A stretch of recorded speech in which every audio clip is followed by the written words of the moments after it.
दिव्या नारी से हम आते हैं एक और बहुत ही सुंदर नारी पर।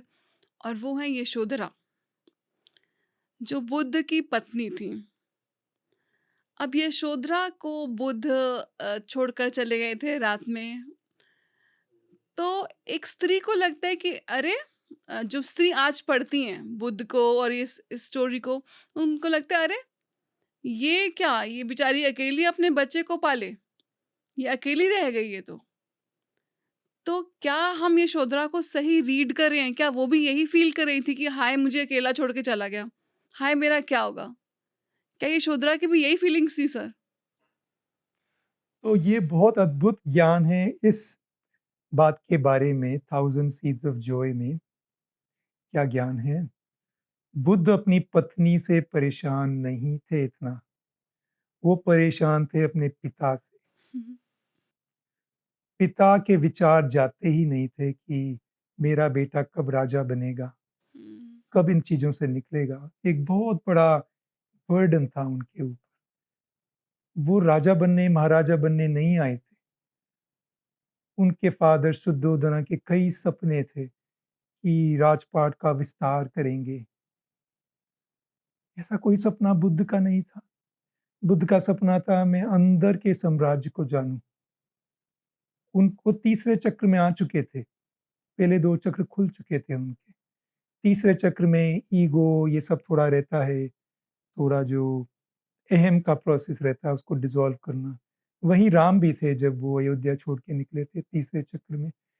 तो बुद्ध तीसरे चक्र में थे। उन्होंने वो सब कुछ उन्होंने महसूस कर लिया था, क्योंकि शुद्धोधन को बड़ा डर था हुँ, कि बुद्ध तो सन्यासी बन जाएगा। तो उन्होंने उसके लिए काफ़ी लग्ज़रीज़ का अरेंजमेंट शुरू से किया था। बचपन से ही सब सब खुशियाँ थी राजकुमार के पास। वो बोर हो गए खुशियों से और फिर वो अंदर के साम्राज्य को जानना चाहते थे। वो इसलिए छोड़ के गए कि वो राजा जो थे ना पिताजी, उनको वो निकाल नहीं पा रहे थे अपनी ज़िंदगी से। एक ही तरीका था छोड़ देना। यशोधरा तो काफ़ी ज्ञान में थी, उन्हें ये महसूस भी होता था। हालाँकि वो भी थोड़े से पैट्रियार्कल जो माइंडसेट था राजा का, उसके कारण बोलते हैं लक्ष्मी जी बोलती हैं उनकी जो बातें होती थी, उसमें हमेशा ऐसा नहीं होता था जो आजकल कपल्स में होती है। उसमें वो भी उनको राजकुमार जैसे देखती थी, थोड़ा कि भई वो थोड़े हायर हैं ऐसा, और वो हर चीज़ उनकी बिलीव नहीं करती थी जो वो बोलते थे। तो ऐसा नहीं था कि बहुत ज़्यादा हार्मनी थी। जिस दिन उन्होंने महल छोड़ा, बस 2 महीने तक यशोधरा थोड़े उदासी में थी, 2 महीने। उसके बाद उनकी ज़िंदगी में क्या आनंद आ गया। उनको वो ही महसूस होने लगा जो बुद्ध को महसूस हो रहा था, कि ये सब में कुछ नहीं है, ये राजपाट इसमें। उन्होंने अपने भी रानी के वस्त्र उतार दिए, उन्होंने भिक्षुणी के वस्त्र पहनने शुरू कर दिए।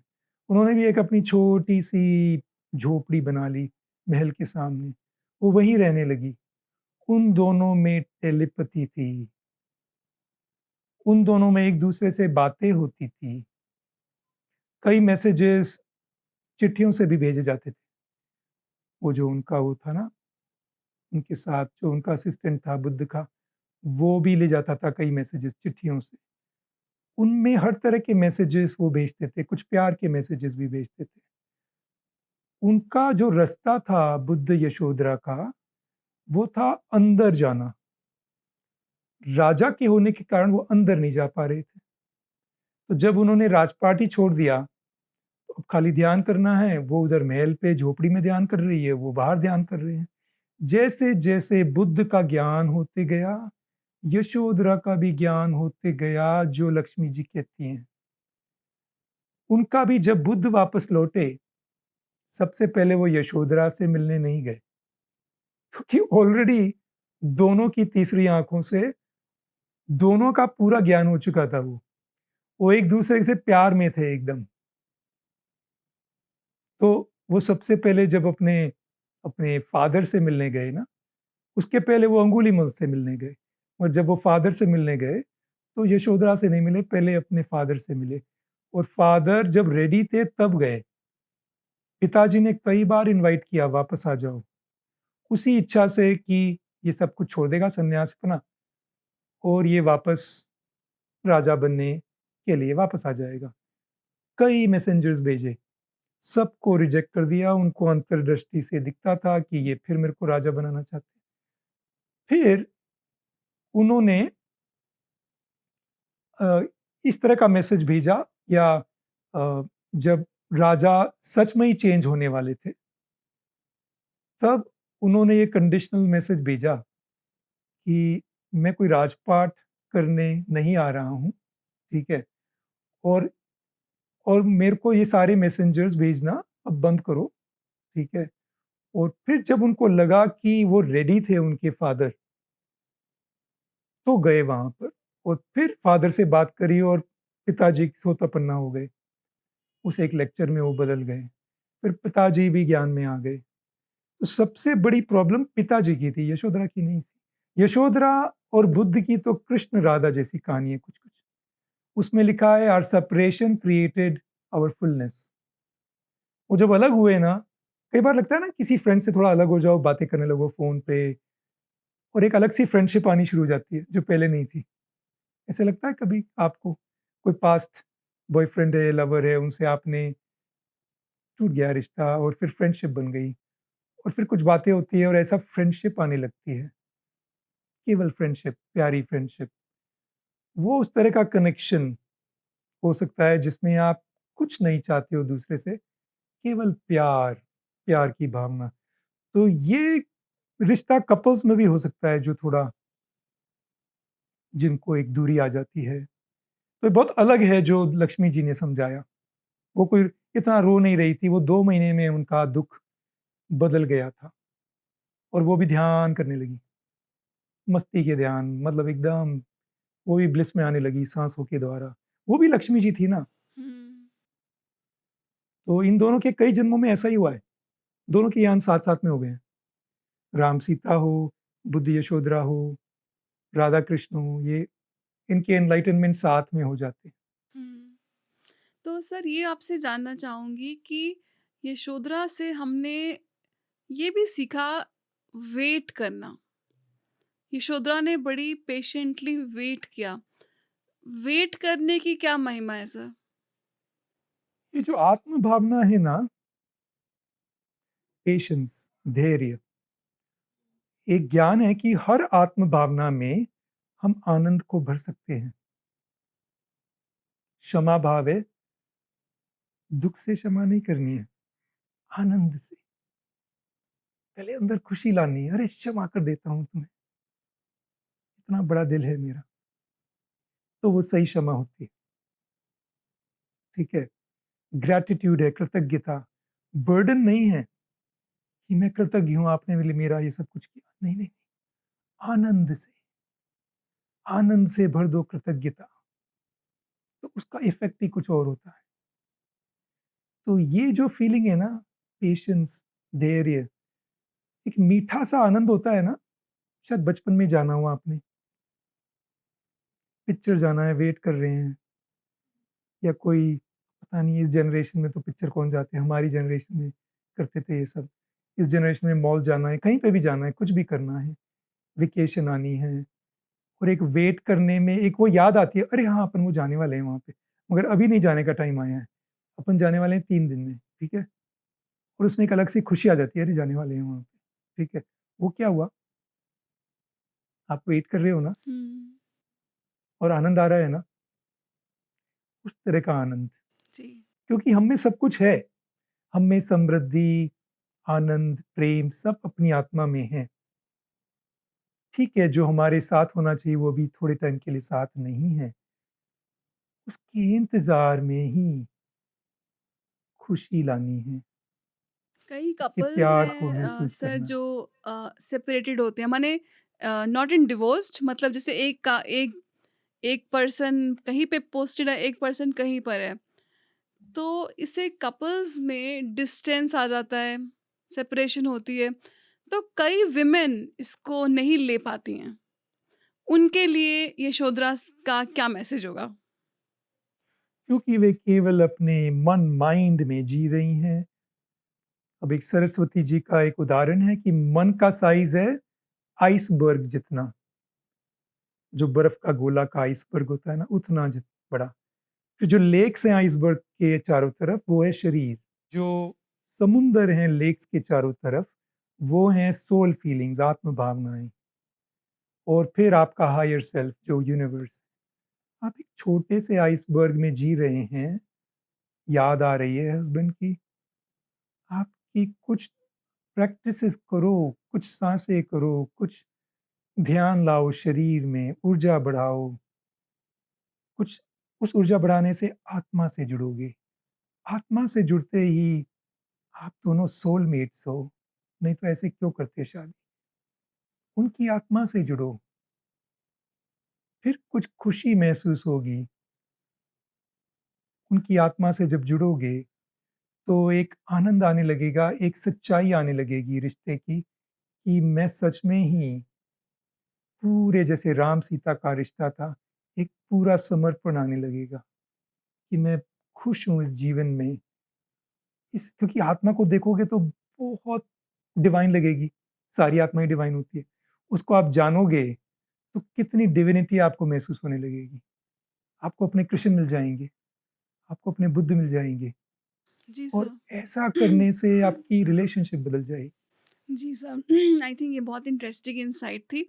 साथ ही साथ आपसे अंत में मैं ये भी जानना चाहूँगी कि देवदत्त और बुद्ध के चचेरे भाई थे और उनके पास ऐसा हमने सुना है, पढ़ा है कि उनके पास साइकिक पावर्स थी। तो आज की डेट में भी तो देवदत्त के अपने बहुत सारे फॉलोअर्स हो गए थे। आज की डेट में भी हम देखते हैं कि लोग भागे-भागे जाते हैं उन लोगों के पास जिनके पास कोई साइकिक पावर हो, किसी की थर्ड आई खुली हो, किसी को और कुछ गिफ्ट हो, लोग भागे हुए जाते हैं। तो सर, क्या ये हमारी स्पिरिचुअल ग्रोथ में हेल्प करेगा क्या? किसी के पास भागना? इसके दोनों रूप हैं।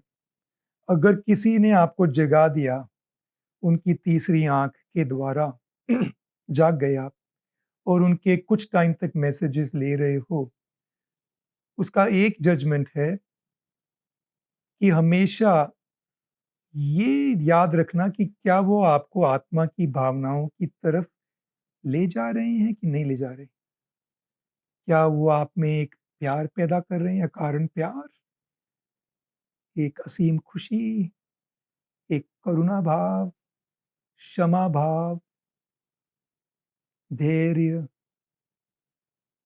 क्या इस तरह की जो भावनाएँ हैं, स्वतंत्रता, शांति, क्या वो ज़्यादा आ रही हैं या वो थर्ड आई मास्टर कुछ-कुछ आपको बोलने लगे हैं, तुम इसका पैसा ज़्यादा दो, इसका प्रोसेस में 4,000 लगता है, इसके में 15,000 लगता है और इस प्रोसेस से ऐसी क्लीनिंग हो जाएगी, उसका 20,000 लगता है। कुछ-कुछ थर्ड आई मास्टर्स नेम, फेम, वेल्थ में जुड़ जाएँगे, जो देवदत्त के साथ हुआ, बहुत नॉर्मल है ये होना। ये आपको जज करना है क्योंकि थर्ड आई मास्टर को भी अपना जीवन चलाने के लिए रोटी, कपड़ा, मकान उनको भी चाहिए। तो वो भी कमाना चाहते हैं, वो कुछ आपसे चार्ज लेंगे। मगर आपको ऐसा लगने लगे कि ये रेकी मास्टर तो 4-4 रेकी बॉल दे रहे हैं हमारे को।